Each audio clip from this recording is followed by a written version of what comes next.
Bonjour, je me présente, professeur Matour. Nous allons voir ensemble aujourd'hui l'embolie pulmonaire.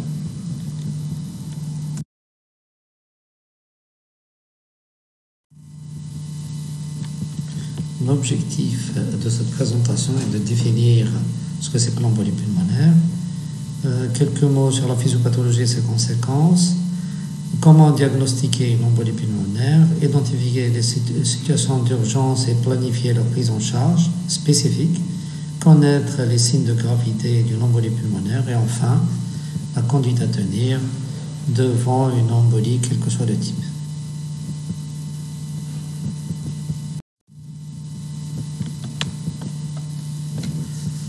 En introduction, nous dirons que l'embolie pulmonaire est une pathologie fréquente, grave, multifactorielle, dont l'incidence augmente avec l'âge. La thrombose veineuse profonde est souvent associée à cette embolie et cette association constitue la maladie thromboembolique veineuse. Il faut savoir que l'embolie pulmonaire reste encore à l'heure actuelle un défi majeur en médecine. En l'absence de signes cliniques pathognomoniques, la démarche diagnostique repose sur l'évaluation de la probabilité clinique associée à la réalisation des examens complémentaires. L'examen de confirmation reste l'angioscanner thoracique. Le traitement anticoagulant à dose curative constitue la pierre angulaire de la prise en charge thérapeutique.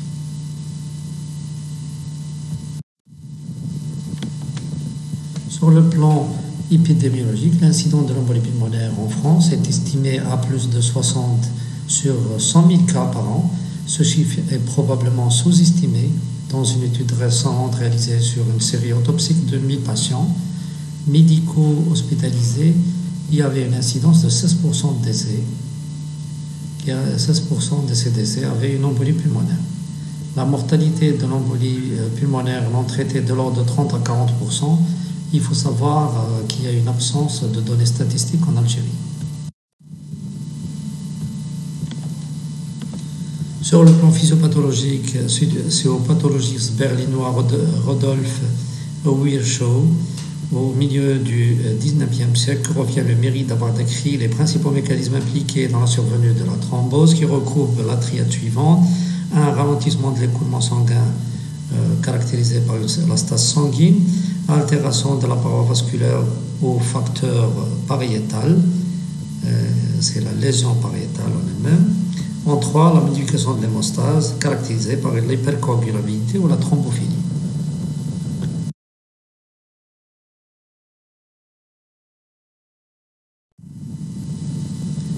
Les circonstances favorisant le développement d'une thrombose veineuse sont clairement identifiées dans le tableau suivant.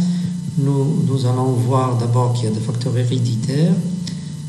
Tout d'abord la thrombophilie, déficit en antithrombine, en protéine C, en protéine S et en fibrinogène.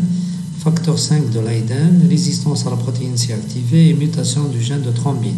À côté, nous pouvons rencontrer des facteurs acquis, tels les antécédents familiaux personnels de maladies thromboemboliques, syndrome des antiphospholipides, l'immobilisation, l'alitement et le plâtre, un âge supérieur à 60 ans, une néoplasie ou pathologie sévère évolutive ou la chimiothérapie, les pathologies médicales aiguës, les chirurgies majeures récentes, traumatisme et ou lésions médulaires, la grossesse ou en postpartum, l'obésité quand l'IMC est supérieur à 30, les varices de membres inférieurs et une insuffisance veineuse chronique, la contraception orale ou tout traitement hormonal substitutif. À côté, il faut savoir que dans 25% des cas, on ne retrouve pas de facteurs de risque notable.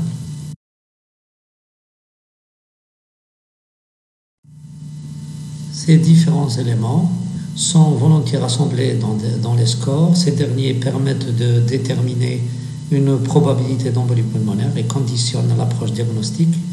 Les plus utilisés sont les scores de Wells et de Genève révisés. Il faut savoir que ce score de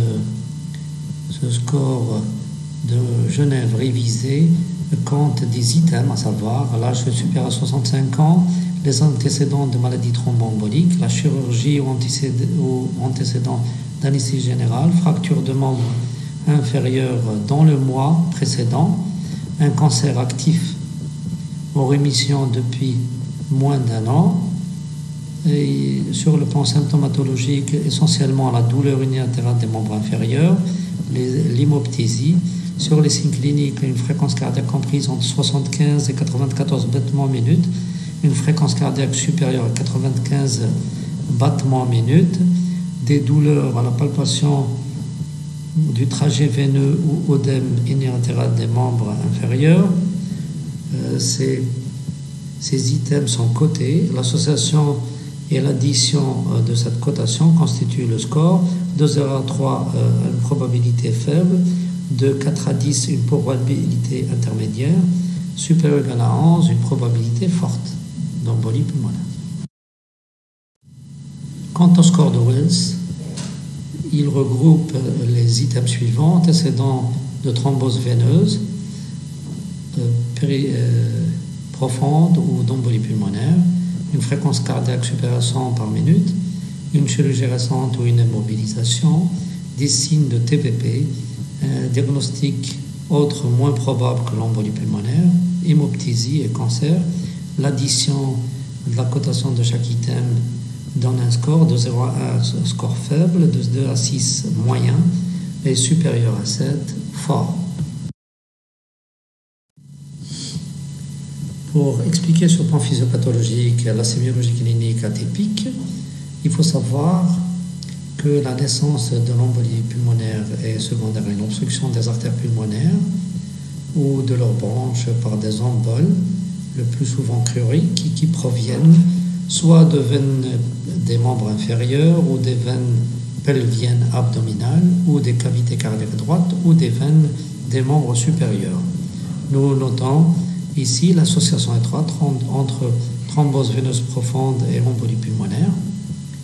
Au stade initial, le thrombus est peu adhérent, avec un risque de migration importante.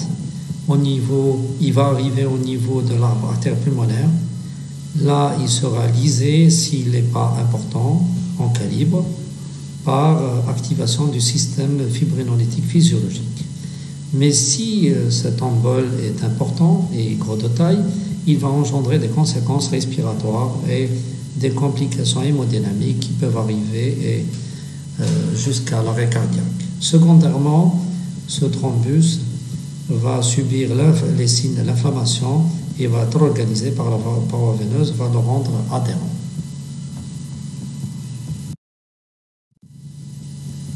Pour la présentation clinique, les signes fonctionnels sont dominés par la douleur classiquement basithoracique, latérothoracique et de type pleural.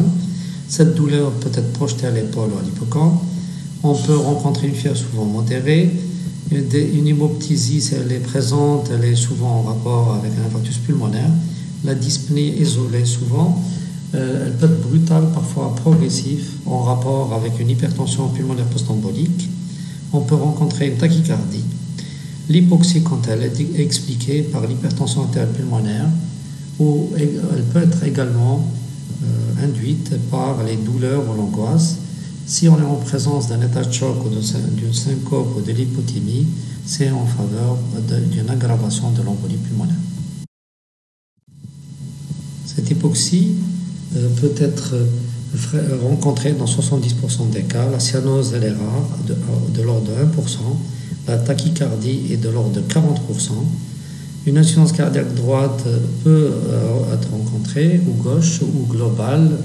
Ça peut aller jusqu'à un état de choc. L'auscultation cardiaque peut dévoiler un éclat de B2 foyer pulmonaire en rapport probablement avec une hypertension artérielle pulmonaire, un galop dans 30% des cas, un souffle systolique d'insuffisance tricuspidienne, en auscultation pulmonaire. On peut rencontrer des râles diffus dans 80% des cas. Ces râles peuvent être localisés en faveur d'une anomalie pleurale ou parenchymateuse. Des signes cliniques de phlébite peuvent se voir dans 10 à 30% des cas. Il ne faut jamais oublier d'évoquer le diagnostic d'embolie pulmonaire devant toute aggravation de dyspnée chez l'insuffisant cardiaque ou l'insuffisant respiratoire, ou devant toute situation de tachycardie, d'essoufflement, d'angoisse, de fièvre inexpliquée, d'anomalie radiologique pulmonaire chez un patient post-opératoire. Tout malaise ou tachycardie survenant au postpartum est énuméré comme étant une embolie pulmonaire. Des scores de gravité ont été proposés pour l'évaluation de l'embolie pulmonaire. Parmi les plus connus, c'est le Pulmonary Embolism Severity Index simplifié, qui regroupe les items suivants: l'âge en année est coté à 1 s'il est supérieur à 80, le cancer s'il est présent, l'insuffisance cardiaque chronique ou respiratoire chronique, la fréquence cardiaque si elle est supérieure ou égale à 110 battements par minute, une pression artérielle systolique si elle est inférieure à 100 mm de mercure, une saturation artérielle en oxygène si elle est inférieure à 90%. Ce score se calcule en additionnant ces points. Risque faible s'il est égal à 0, le risque est élevé s'il est égal à 1 ou plus. On peut voir quelques formes cliniques de cette embolie pulmonaire. Tout d'abord, l'infarctus pulmonaire qui va se manifester par des hémoptysies retardées. À la radio du thorax, on peut rencontrer une opacité homogène triangulaire à base pleurale et à sommet hilaire. On peut être confronté à une atelectasie en bande. Il faut faire le diagnostic différentiel dans ce cas avec toutes les pathologies infectieuses pleurales ou pulmonaires. On peut rencontrer des formes cliniques de type dyspnée isolée ou de cœur pulmonaire chronique post-embolique. La forme cœur pulmonaire aigu peut se voir dans 5 à 10% des cas. Enfin, l'association avec une embolie systémique appelée embolie paradoxale suite à la persistance d'un foramen ovale perméable ou l'ouverture de ce dernier. Sur le plan paraclinique, on va faire quelques examens. En premier, on va faire l'électrocardiogramme de CG, qui peut être normal ou mettre en évidence une simple tachycardie sinusale.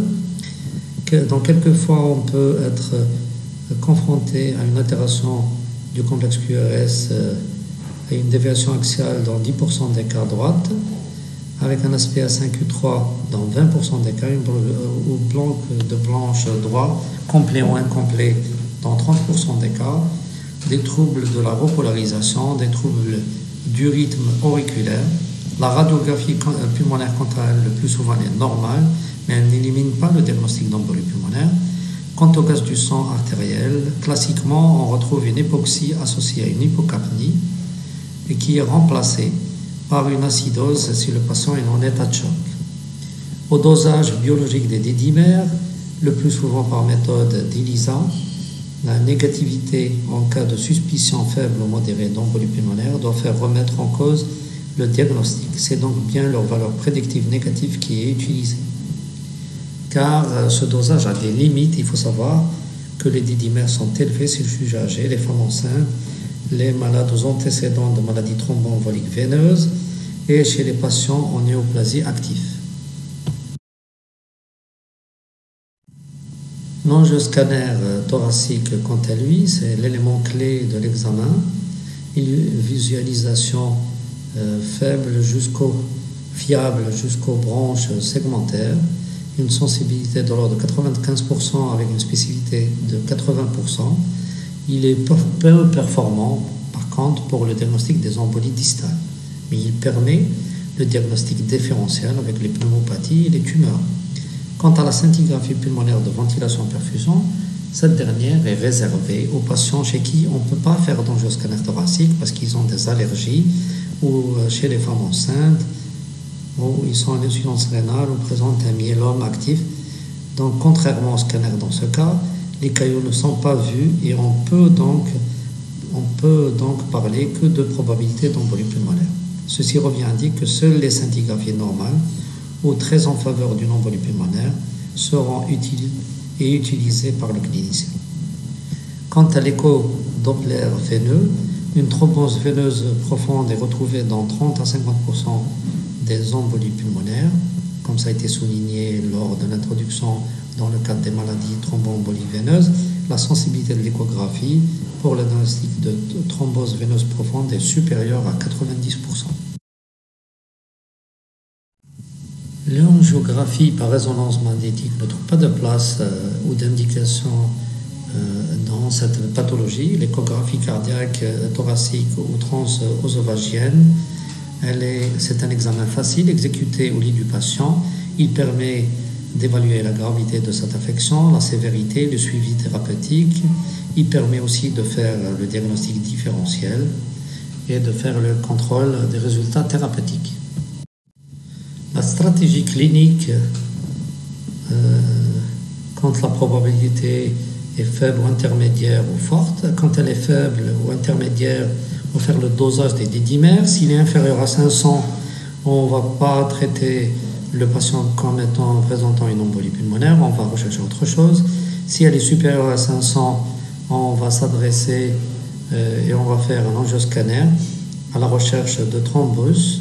S'il n'y a pas de thrombus, il n'y a pas d'embolie pulmonaire, donc il faut penser à autre chose. S'il y a un thrombus, il faut réserver au patient un traitement anticoagulant adapté. Si les signes de présomption sont forts, comme c'était stipulé par le score de Wells ou l'autre score, l'angioscanner, dans ce cas, va rechercher le thrombus. S'il est retrouvé, le diagnostic d'embolie pulmonaire est confirmé et le traitement anticoagulant est proposé. S'il n'y a pas de thrombus, on va rechercher au niveau des membres inférieurs, grâce à l'échographie veineuse des membres inférieurs, la présence ou l'absence de thrombus. S'il y a un thrombus, donc l'embolie pulmonaire est confirmée devant ces signes de présomption forts et on va traiter le patient avec un traitement anticoagulant. S'il n'y a pas de thrombus, ça revient à dire que le patient ne présente pas d'embolie et donc ne peut pas être traité et on doit rechercher d'autres diagnostics. Dans le cas où on est en face d'un patient qui présente une hypotension ou un état de choc avec une suspicion forte d'embolie pulmonaire massif, s'il est stable, on va l'adresser à un angioscanner. Si cet angioscanner revient négatif, ne trouve pas de thrombus, le patient on va être obligé de rechercher d'autres hypothèses diagnostiques. S'il est positif, le traitement spécifique de l'embolie pulmonaire peut être proposé et on va même discuter une thrombolyse. Si le patient est instable, une échocardiographie, comme ça a été stipulé lors des examens, pourra être faite au lit du patient. Si elle revient positive, on traite spécifiquement l'embolie pulmonaire et on pourra même discuter la thrombolyse. Si il revient négatif, pas de thrombus, donc il faudra rechercher d'autres diagnostics. Dans la gravité de cette affection, des traitements prophylactiques ont été proposés, sachant que l'embolie pulmonaire est une cause importante de morbidité chez les patients hospitalisés. Ceci est lié à une incidence de prophylaxie de ces patients à risque.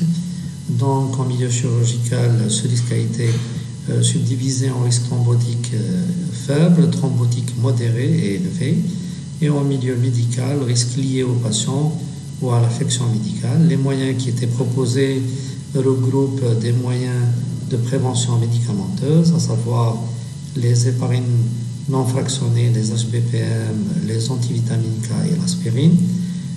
Et aussi à côté, nous avons les moyens mécaniques qui commencent aussi par une mobilisation précoce et qui est une mesure unanimement préconisée. La contention veineuse élastique vient la renforcer ou la compression pneumatique intermittente des membres inférieurs. Chez certains patients, on combine ces deux techniques. Donc, pour cette prophylaxie médicamenteuse, les anticoagulants efficaces sont les antivitamines K, la HNF en injection sous-cutanée, type calciparine, les HBPM et deux anticoagulants commercialisés plus récemment, le danaparoïde et le dizrudine, médicaments synthétiques, le fondaparinux et le xémalagatran. Les méthodes préventives non pharmacologiques, quant à elles, devraient être réservées aux patients à haut risque hémorragique et devraient être associées à l'héparine chez les patients à haut risque thrombotique. Quant au traitement curatif, même s'il est bien conduit, on note 8 à 15% de mortalité. Qu'est-ce qui expliquerait cette mortalité? À la phase aiguë, en absence de traitement, c'est les récidives emboliques, le collapsus, l'avènement de mort subite, l'hypertension artérielle pulmonaire peut créer une réouverture du foramen ovale qui peut être responsable d'embolie paradoxale. À long terme, le cœur pulmonaire chronique, les récidives thrombotiques. Il faut savoir que le traitement repose sur l'utilisation des anticoagulants qui s'opposent à l'extension du thrombus et à une éventuelle récidive thrombotique et permettrait d'obtenir une fibrinolyse spontanée du caillot sur place. Il est suggéré d'initier ce traitement dès la suspicion clinique en l'absence de contre-indication et de risque hémorragique important. Le traitement anticoagulant lui-même, plusieurs types d'anticoagulants sont disponibles d'efficacité globalement équivalente en termes de protection antithrombotique. Nous avons d'abord les héparines de vapeur moléculaire à la dose de 85 à 100 unités kJ ou à 175 à 200 unités kJ sans contrôle biologique de l'hémostase. Seulement, il y a des contre-indications concernant la clairance à la créatinine qui ne doit pas être inférieure à 30 ml par minute et avec une obligation de surveillance plaquettaire, car ça peut conduire à des hypoplaquétoses. Quant aux héparines non fractionnées, HNF, après un bolus de 50 à 100 unités kg IVD, la posologie initiale est de 500 unités kJ, adaptée au temps de céphaline activée dont l'objectif doit être entre 2 et 3 fois le témoin. Ce traitement nécessite une surveillance quotidienne du TCA ou de l'hyperinhibie et un contrôle régulier des plaquettes à la recherche d'une thrombopathie induite par les héparines.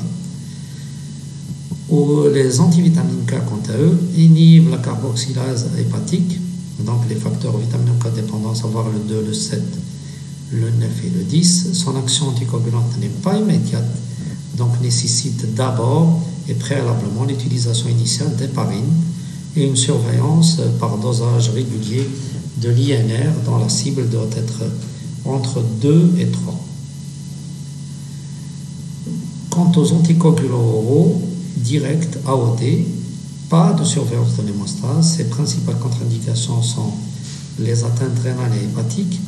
Comme exemple de ces produits, l'apixaban et le dabigatran. Quelques schémas thérapeutiques à suivre et à indiquer.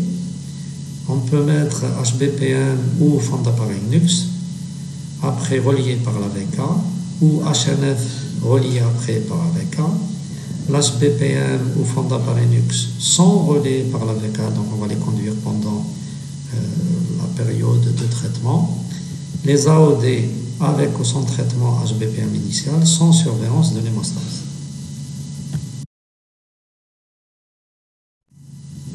La durée de ce traitement anticoagulant est discutable, n'est pas résolue jusqu'à ce jour sur le plan scientifique, mais on s'entend toujours à une résolution, on est d'accord sur un délai minimum de 3 mois, dépendant donc le maintien ou l'arrêt par rapport au bénéfice-risque chez le patient.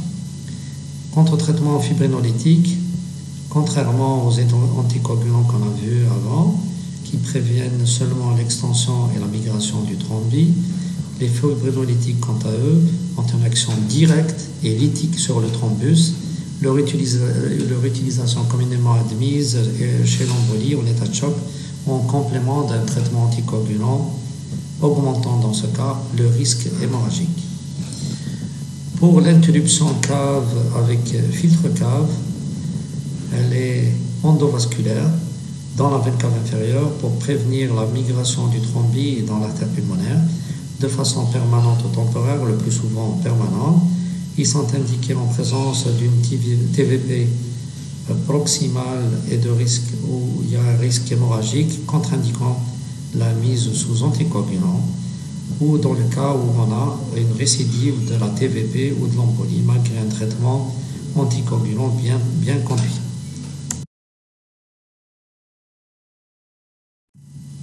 Le pronostic, si l'embolie est mineure, il est bon, si le traitement est entrepris à temps, mais peut être péjoratif s'il y a des signes de sévérité ou de gravité. avec des facteurs associés de surmortalité, à savoir l'âge supérieur à 70 ans, un alitement ou l'onco, le cancer, la BVCO, l'insuffisance rénale, la thrombocytopénie et des anomalies de la fréquence. En conclusion, je dirais que l'embolie pulmonaire est une pathologie fréquente, grave, multifactorielle, dont l'incidence augmente avec l'âge. La thrombose veineuse profonde y associée constitue la maladie thromboembolie veineuse. L'embolie pulmonaire reste encore à l'heure actuelle un défi majeur de médecine, malgré des progrès en termes de prévention, de diagnostic et de traitement. L'absence de signes cliniques pathognomoniques. La démarche diagnostique repose sur l'évaluation de la probabilité clinique associée à la réalisation d'examens complémentaires. L'examen de confirmation diagnostique reste à l'heure actuelle l'angioscanner thoracique. Le traitement anticoagulant à dose curative pour une durée suffisante constitue la pierre angulaire de la prise en charge thérapeutique. Les traitements fibrinolytiques ne sont habituellement proposés qu'en cas d'embolie pulmonaire grave associée à une hypotension et un état de choc.